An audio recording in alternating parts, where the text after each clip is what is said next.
नमस्कार. श्री स्वामी समर्थ सर्वांना. श्लोक ददू चॅनलमध्ये तुम्हा सगळ्यांचे खूप खूप स्वागत आहे. स्वामी तुम्हा सगळ्यांना कायम सुखी ठेवो ही स्वामीचरणी प्रार्थना करते आणि आज एका नवीन व्हिडिओला सुरुवात करते. तर आजचा व्हिडिओ खास असा आहे की बऱ्याच जणांना असा प्रश्न पडतो की श्री स्वामी चरित्र सारामृत ही जी पोथी आहे तर याची किती पारायण करायचे आणि कधी करायचे, किती पारायण केल्याने काय होतं ते आजच्या व्हिडिओमध्ये आपण माहिती बघणार आहोत.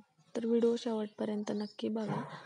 तर मग काय करायचं, बऱ्याच जणांना वेळ नसतो, त्यामुळं मग काही जणांचं म्हणणं असं असतं की एक पारायण केलं तर चालेल का, किंवा दररोज 3 अध्याय वाचन केले तर चालतील का.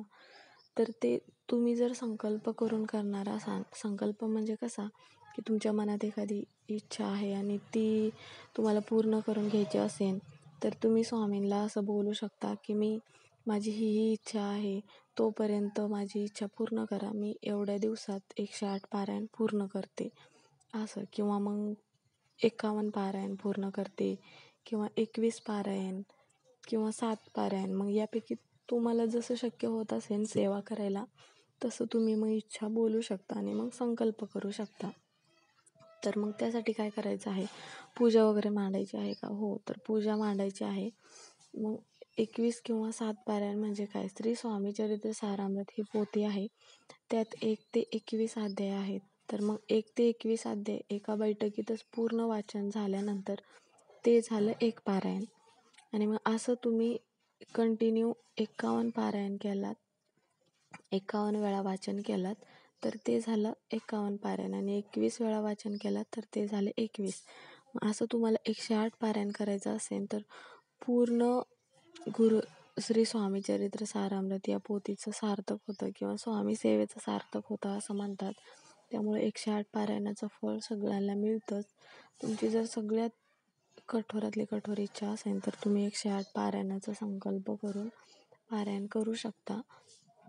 तर मग त्यासाठी काय करायचं आहे, मग एक चौरंग किंवा पाट घेऊन पूजा मांडायची आहे. तुमच्याकडे स्वामींचा फोटो किंवा मूर्ती असेल तर मग तुम्ही फोटोला किंवा मूर्तीला अभिषेक करून श्री स्वामी समर्थ पोथी तुम्हाला जर भेटत नसेल तर जवळपास केंद्र किंवा मठ असेल तर त्या मठात पण तुम्हाला पोथी भेटेल. आणि मग तिथं गेल्यानंतर तुम्हाला मंदिरात जाऊन मग पारायण करायच्या अगोदर तुम्हाला मंदिरात किंवा मठात जरी गेलात तरी चालेल, तिथे जाऊन तुमच्या मनातील जी इच्छा असेल ती इच्छा बोलायची आहे आणि खडीसाखर आणि नारळ ठेवायचा आहे मंदिरात.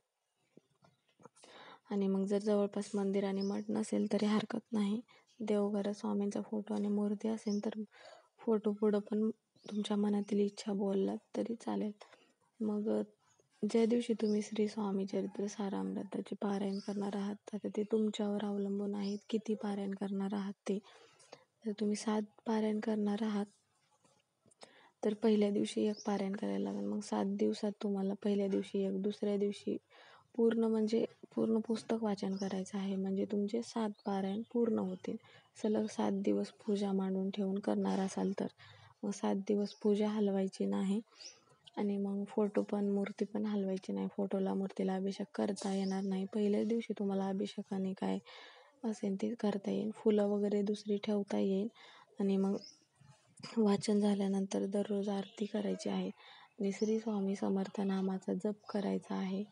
तो पण 11 वेळा जप करायचा आहे. आणि मग तारक मंत्र पण 11 वेळा म्हणायचा आहे. आणि मग तुम्ही जे पण काय घरात जेवण बनवणार असाल ते दररोज नैवेद्य म्हणून ठेवायचं आहे. आता काय होईल, बऱ्याच जणांना असा प्रश्न पडेल की काय नियम वगैरे असतील का, खायचे काय म्हणजे खाण्याचे पण नियम असतील का.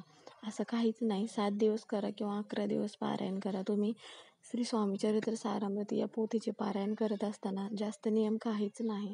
तुम्ही काही पण खाऊ शकता दिवसभर, फक्त वाचन करायच्या अगोदर काहीच खाऊ नका. वाचन झाल्यानंतर उपवास नाही केलात तरी चालेल, पण एवढंच आहे की संकल्प करून पारायण करा तुम्ही, तरच तुमची इच्छा पूर्ण होते. संकल्प केलेलं पारायणचं फळ सगळ्यांना मिळतंच. आणि मग नंतरचे म्हणजे की ब्रह्मचार्य व्रत पाळायचं का, असा बऱ्याच जणांचा प्रश्न असतो. नाही, ब्रह्मचार्याचं व्रत पण पाळायचं नाही. आणि मग घरात नॉनव्हेज वगैरे होत असेल तर तुम्ही खाऊ नका, इतरांना खायला दिलं तरी हरकत नाही, पण शक्यतो नॉनव्हेज बनवण्याचं कमी करा. म्हणजे पारायण चालू असताना नॉनव्हेज बनवू नका. तर घरातले खात असतील तर हरकत नाही, पण ज्यावेळेस तुम्ही स्वामींची सेवा करायला सुरुवात कराल, त्यावेळेस तुम्ही स्वामींचं कोणतंही पारायण कराल किंवा काही पण कराल, त्यावेळेस मग आपोआप स्वामी घरातल्यांना अशी बुद्धी देतात की नॉनव्हेज न खाण्याची किंवा नॉनव्हेज घरात न बनवण्याची. त्यामुळे मग तेवढी एक गोष्ट तुम्ही पाळलात तरी चालेल. बाकी कोणतीच गोष्ट यात नियम वगैरे नाही. तर मग हे अशा प्रकारे तुम्ही पारायण केलं तर याचं फळ तुम्हाला नक्की मिळतं. तुम्ही 7 पारायण करा किंवा 11 करा किंवा 21 करा किंवा 51 करा. 108 पारायण पूर्ण होईपर्यंत तुम्ही जसं टप्प्याटप्प्याने पारायण कराल, 7-7 दिवसाचे किंवा महिन्यातून 7-7 दिवसाचे केलात तरी तुमचं लवकर पारायण 108 पारायण पूर्ण होऊन जातील.